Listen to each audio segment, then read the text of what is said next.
So I had so much fun reviewing the Zorro movies last week that I thought I'd just review the best swashbuckling movie ever made.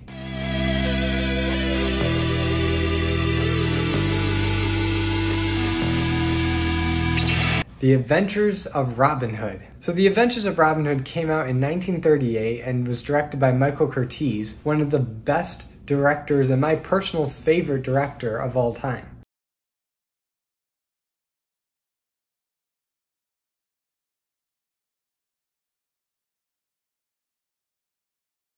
Michael Curtiz is a fantastic director. He's turned out some of the best movies ever made, from Robin Hood to Casablanca to White Christmas. But it seems like this genre in particular is where he's most comfortable, and the studio gave him one heck of a budget. His camera work is really top-notch. The camera is almost never steady. It's always either panning or tilting or zooming in or on a dolly. He never has just one steady wide shot. And it makes you feel like you're in this medieval environment that they've created. And on top of that, the lighting is top-notch. And Michael Curtiz is known for his lighting, especially his use of shadows. He is so good at playing with dramatic lighting and casting large shadows on the walls to either give a sense of danger or intensity, or just to make the armies that are lined up seem more numerous than they actually are. Now, Robin Hood is one of those public domain characters, like Zorro, that has had countless remakes and reinterpretations and TV shows and everything, even more so than Zorro. Robin Hood is incredibly popular, and just like Zorro, Douglas Fairbanks brought him to the big screen in the 20s. So in some ways you can see this version as a remake to the Fairbanks version, but the thing is, this take on Robin Hood is so unique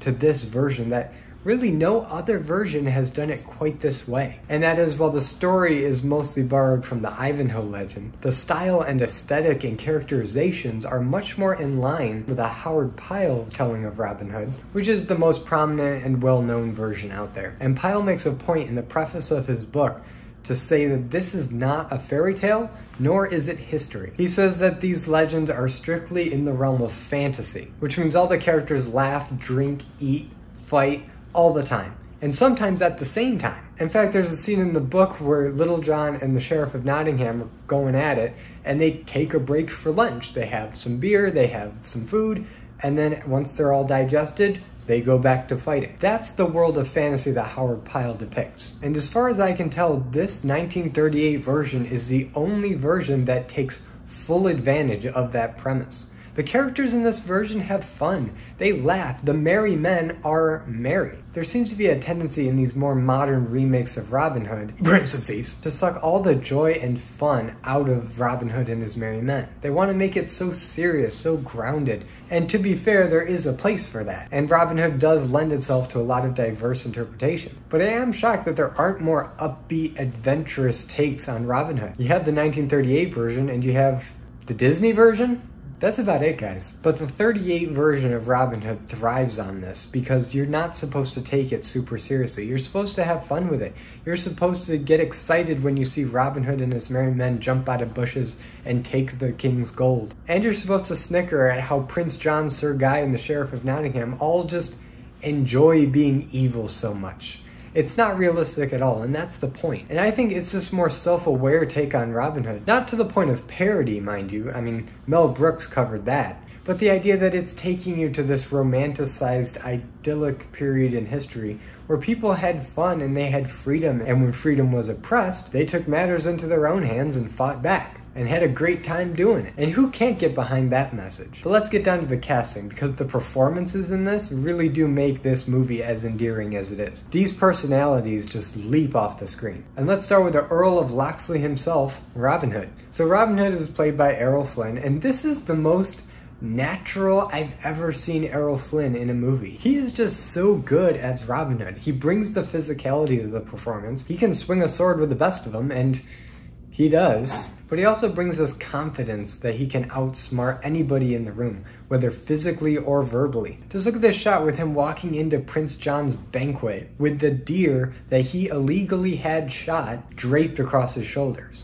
That's confidence. But while he plays the rogue and the hero very well, he also has a softer side that comes out during his scenes with Olivia de Havilland's Maid Marian. And she is fantastic in this movie. Her and Errol Flynn have amazing chemistry. This is the second movie that they appeared in together, and they will continue this relationship throughout many more features, and they bounce off each other so well. Maid Marian, while she was raised to hate people like Robin Hood and uphold law and order, she doesn't pull any punches in her accusations of Robin Hood. She's not some woman that just falls for a man's looks. She starts off the movie hating him and the violence that his revolution has caused. And I know this is a cliche now where the love interests start out hating each other and by the end fall in love, but this was 1938 and that hadn't really been done before. But regardless, it's not until she starts to see why Robin Hood is doing what he's doing in my favorite scene in the whole movie. And it's right after Robin Hood and his men captured this bounty going to Prince John and hold this fantastic banquet in the forest that he takes Maid Marian into the back of the forest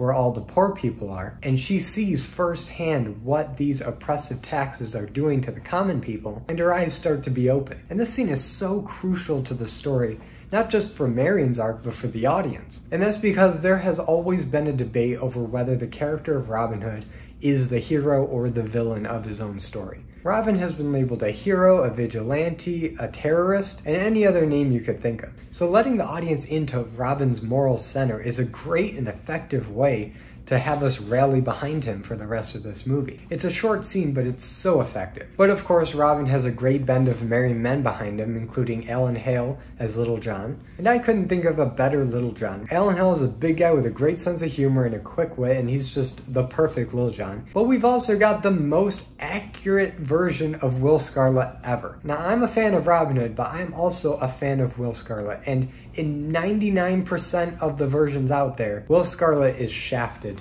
from the story. He either gets very little to do or he's just not in there. Looking at you, Disney version. But here, Will Scarlet is Robin Hood's second in command like he should be. He's the one that's in charge when Robin Hood's in prison. He's the one that Robin Hood is walking through the forest with before they even come across Little John. And he's played by Patrick Knowles, and while he is a little more feminine than I would like to see, really everybody in this movie is at least a little effeminate, so I won't hold that against him. That is, except for Eugene Pallette as Friar Tuck. Now, I forgot to mention him in my Zorro review because he was the friar in the 1940 Zorro, and he plays probably the most famous friar of all of pop culture in Robin Hood. And Eugene Pallette is such a fantastic actor. He has such a distinct voice, and his stature, short, fat, gruff, masculine, is just perfect for Friar Tuck. And he swings a sword pretty darn well, which is important for Friar Tuck. Man, don't you miss the days when pastors were also really great fighters and could defend themselves? You don't see that too much these days. But this cast doesn't stop there. They got Claude Rains to be Prince John, and can we just take a second to see how perfect that is? Claude Rains is milking every second of this performance. He's putting everything into it. Every smirk, every raise of the eyebrow, or turn of phrase that he says is perfectly executed to create this pompous, arrogant man-child that we just want Robin Hood to kill. But at the same time, he's just so much fun to watch, and creates the perfect Prince John, bar none. But don't think I haven't forgotten the truly memorable villain of this movie, Basil Rathbone once again as the villainous Sir Guy, who's a noble that Robin Hood of course has to duel at the end of the movie. And while Basil Rathbone's performance here is more subdued than it was in Zorro, he's a little less campy and more intimidating in this one. But he does a phenomenal job at this too. While Claude Rains was bringing the camp, Basil Rathbone was bringing the intensity. You get right from the beginning that this guy is all business. He wants Robin Hood dead, and you can see in his eyes that when he's sitting at that table in the forest during the banquet and all of the gold that he collected is now taken away from him, there is so much resentment and frustration that he can't kill Robin Hood here and now because he's just far too outnumbered. And this all climaxes in the best sword fight ever put to film.